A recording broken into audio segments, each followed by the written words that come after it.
I had a plan.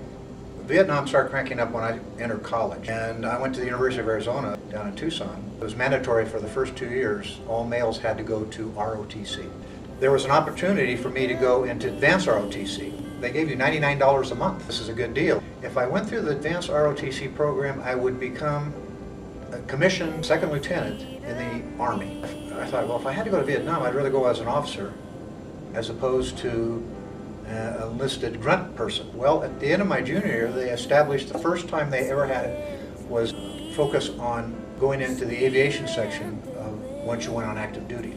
They selected 5 guys to go into their advanced aviation program. At that time, if you stayed in school, you were exempt from the military going on active duty at the time you were in school. And then I went on active duty after I went to the graduate school.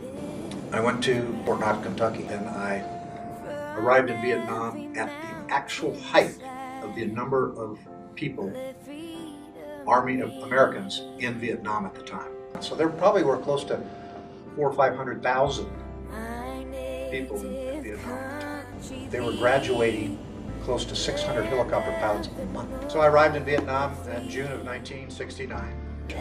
And normally you spend 2 years on active duty, and then you spend 4 years on inactive duty. You had a 6-year commitment. When you're in Vietnam, we always refer, are you short?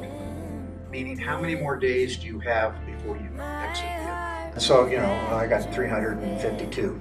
I got 112. So when I left Vietnam and arrived back in Tucson, Arizona, and met my parents at the airport, it honestly felt like a long journey. You are totally immersed in activities because it's not like, oh, today's Saturday and Sunday I get to go and rest and have a popsicle or whatever, a beer or whatever. It didn't seem like a full 12 months. The first 3 months I flew scouts. I flew what they call a loach, low observation helicopter. For a week you were acclimated to the environment of Vietnam, which was hot and rainy and that type of stuff. They said to us, he said, when you hear the word grenade, get on the ground. The scout pilot's flying low and slow, maybe 10 feet off the ground, and normally you find out when somebody's down there when he shoots at you. There was a Cobra gunship, I don't know if you've heard of that, but it's a helicopter that shoots rockets and machine guns and all kinds of stuff. We called them a pink team because we gave different color designations to the units within our unit. We were the white, the gunships were the red, and so when we flew together, we call it a pink team. We were on 24-hour standby 7 days a week for any downed aircraft in I-Corps, our division. We never flew at night. These are ancient aircraft compared to what they have now. I normally took the aircraft off because once we're in the air, there's only one way to go, right? That's down. The first month I was there, we got a scout pilot shot down every week.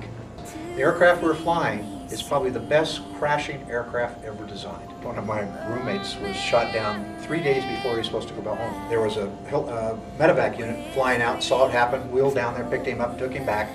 Doc told him, he said, I've operated on 11 soldiers with the same situation where you were shot through the line, and you're the only one.